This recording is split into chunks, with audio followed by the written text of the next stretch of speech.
आगे बात करते हैं आवेशों के निकाय। निकाय मतलब कन्फिग्रेशन, अरेंजमेंट। आवेशों के निकाय की स्थितिज ऊर्जा, जिसे मान लेते हैं कि कहीं पर कोई एक स्पेस है जहाँ पर ढेर सारे आवेश हैं, तो उन सभी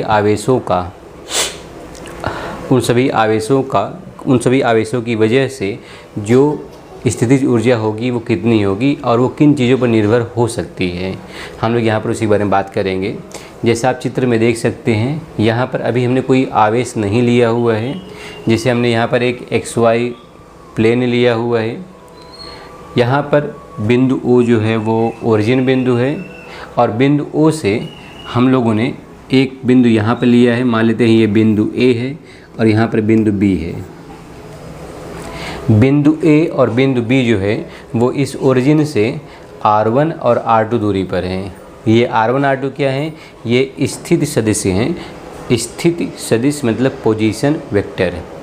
किसी बिंदु का ओरिजिन से जो डिस्टेंस होगा, दूरी, और जो डायरेक्शन होगा, दिशा, उसको बताने के लिए स्थिति सदिश का यूज़ किया जाता है। अब मान लेते हैं कि यहाँ पर अनंत है, इन्फिनिटी, और अनंत पर ढेर सारे आवेश हैं, जिसमें से मान लेते हैं 2 आवेश हैं, एक आवेश Q1 और एक आवेश Q2। ध्यान रखिएगा, अगर आप यहाँ पे सभी आवेश धनात्मक लेंगे तो जो भी आप कार्य करेंगे वो धनात्मक का कार्य होगा। मतलब जो स्थितिज ऊर्जा आपको मिलेगी वो स्थितिज ऊर्जा धनात्मक रहेगी।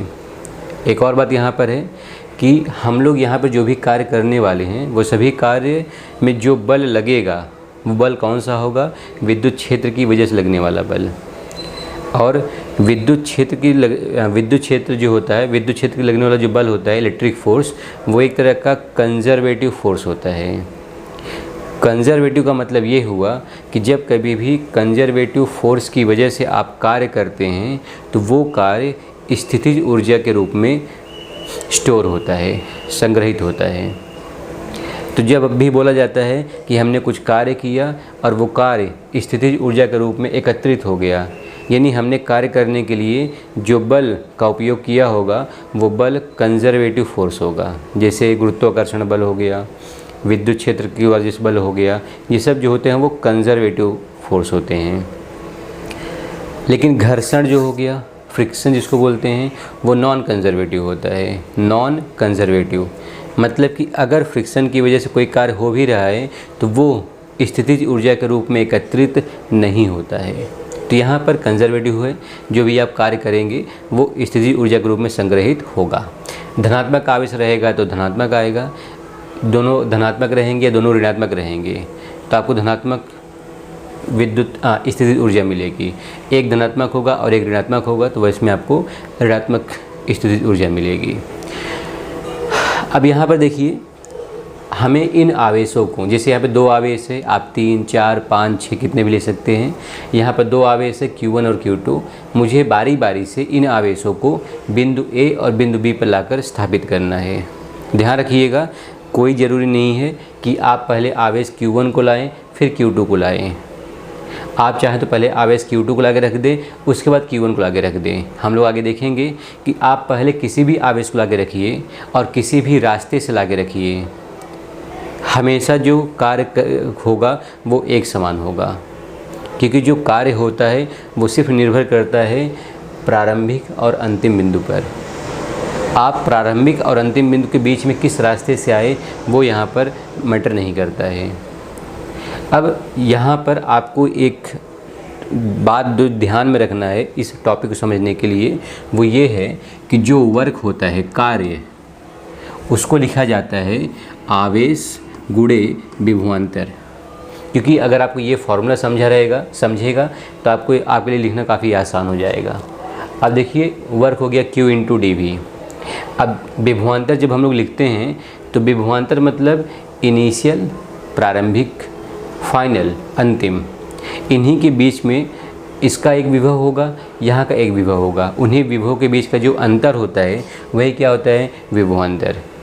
जैसे मान लीजिए कि जो आवेश Q1 है उसको आप बिंदु अनंत से बिंदु A पर ला रहे हैं, तो जब आप लिखेंगे वर्क 1 मतलब आवेश 1 के लिए कितना आपने कार्य किया, तो उसको लिखा जाएगा Q1, जिस आवेश को ला रहे हैं तो हो गया Q1।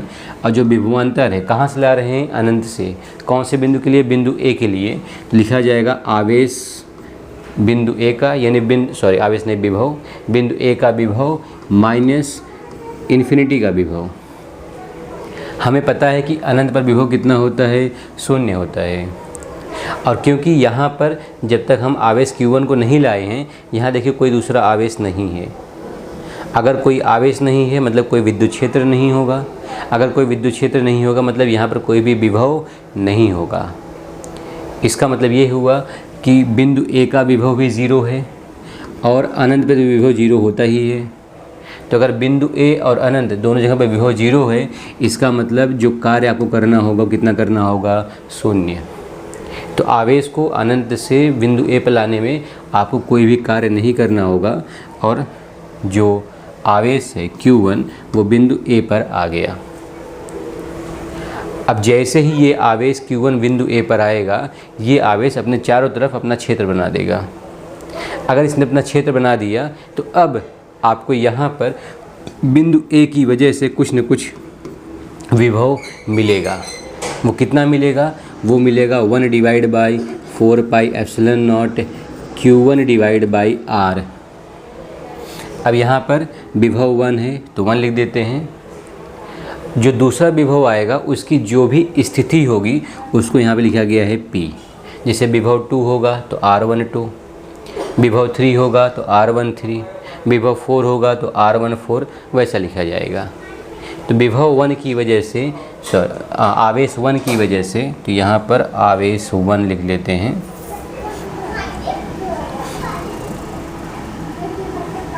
तो आवेश 1 की वजह से जो विभव मिला वो ये मिला। अब आपको जो आवेश Q2 है उसको बिंदु B पे लाके रखना है। तो आवेश Q2 को बिंदु B पे लाके रखने के लिए आपने कार्य किया W2। अब कार्य क्या होता है, कार्य का फॉर्मूला होता है QdV। कौन सा आवेश ला रहे हैं, Q2। तो हम Q2 आवेश ला रहे हैं। लेकिन जब आप Q2 आवेश लाएंगे तो यहाँ पर पहले से एक आवेश है। कौन सा आवेश है, Q1। और उस Q1 की वजह से विद्युत क्षेत्र है। जब Q1 को ला रहे थे तो कोई विद्युत क्षेत्र नहीं था, तो कोई विभव नहीं था। लेकिन अब यहाँ पर क्योंकि एक आवेश है Q1, तो जिसकी वजह से विद्युत क्षेत्र होगा, और अगर विद्युत क्षेत्र होगा तो उसके विभव के, उसका विभव यहाँ पर उसके विभव का कुछ मान होगा। तो इसलिए आप यहाँ लिखेंगे Q2 × V1।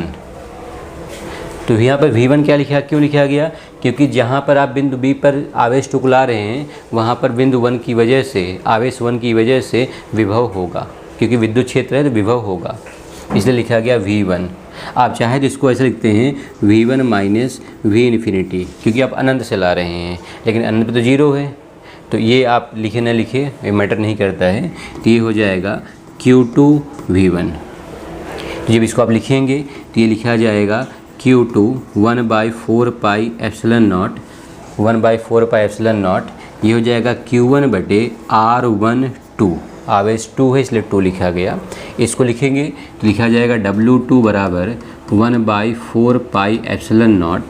ये हो जाएगा Q1 Q2/R12। तो R12। तो आवेश 1 के लिए वो कार्य 0 था, लेकिन आवेश 2 के लिए ये कार्य हो गया। इनके बीच की जो दूरी है ये दूरी लिखा गया R12। अब यहाँ पर 2 आवेश आ गए। अब मान लेते हैं यहाँ पे एक तीसरा आवेश है Q3 अनंत पर, और आपको उस Q3 आवेश को मान लेते हैं यहाँ पर एक बिंदु C है, वहाँ लगे रखना है। जो बिंदु C है वो यहाँ से R3 दूरी पर है, यानी उसका जो स्थिर सदिश है वो R3 है।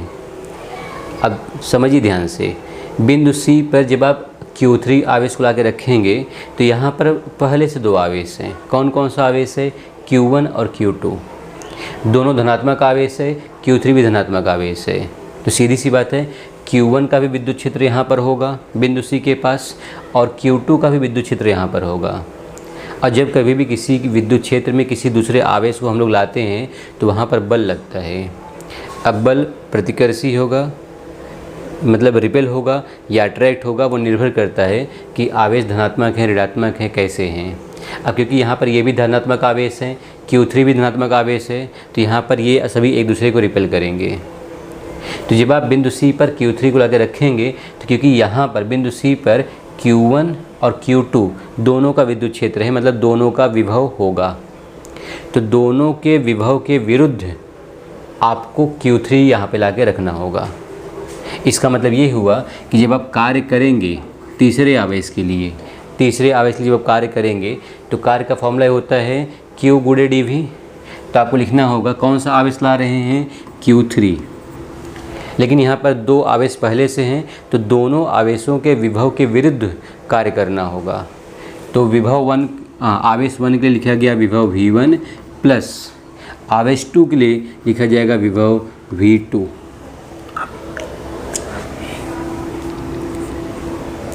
तो यहाँ पर Q3 आवेश ला रहे हैं, विभव 1 आवेश 1 की वजह से है और विभव 2 आवेश 2 की वजह से है। जब आप लिखेंगे इसको तो लिखा जाएगा Q3 1 divide by 4 pi epsilon not, विभव 1 है तो Q1 बटे R13, 1 और 3 का है, प्लस यहाँ लिखा जाएगा Q3 1 divide by 4 pi epsilon not, ये हो जाएगा, ये विभव कौन से आवेश की वजह से है, 2 की वजह से, तो Q2 बटे, अब यहाँ लिखा जाएगा R। अब देखिए 2 और 3 का कन्फिग्रेशन है तो 2 3, तो इसको आप लिखेंगे 1 divide by 4 pi epsilon not Q1 Q3 बटे R13 plus 1 by 4 pi epsilon not Q2 Q3 बटे R23। तो आप यहाँ समझ सकते हैं कि एक तीसरा आवेश आ गया Q3।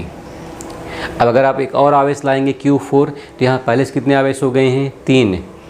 जब आप Q4 आवेश को यहाँ पे ला के रखेंगे तो आपको आवेश 1 2 3 तीनों के विभव की वजह के विरुद्ध उस आवेश को ला के रखना होगा। यानी आपको जो कार्य करना होगा तो आवेश Q1 आवेश Q2 आवेश Q3 तीनों के विभव के विरुद्ध कार्य करना होगा। तो ये 3 बार लिखा जाएगा। अगर आप कुल कार्य लिखते हैं तो कुल कार्य क्या हो जाएगा, W1 plus W2 plus W3, ऐसा चलते रहेगा। अगर आप देखें तो W1 तो 0 है, W2 यहाँ लिखा गया है, W3 यहाँ लिखा गया है, तो अगर आप देखें तो 1 बाई 4 पाई एप्सिलॉन नॉट सब में कॉमन है, W1 तो 0 है, लिखा जाएगा Q1 Q2 बटे R12 प्लस Q1 Q3 बटे R13 प्लस Q2 Q3 बटे R23। इस तरह से अगर आगे लिखेंगे तो इसको आगे भी हम लोग लिख सकते हैं। तो जो भी हम लोग कार्य करते हैं वो कार्य किसके फॉर्म में स्टोर होता है, संग्रहित होता है, वो होता है पोटेंशियल एनर्जी, मतलब स्थितिज ऊर्जा। तो ये हो गया आवेशों के निकाय की स्थितिज ऊर्जा।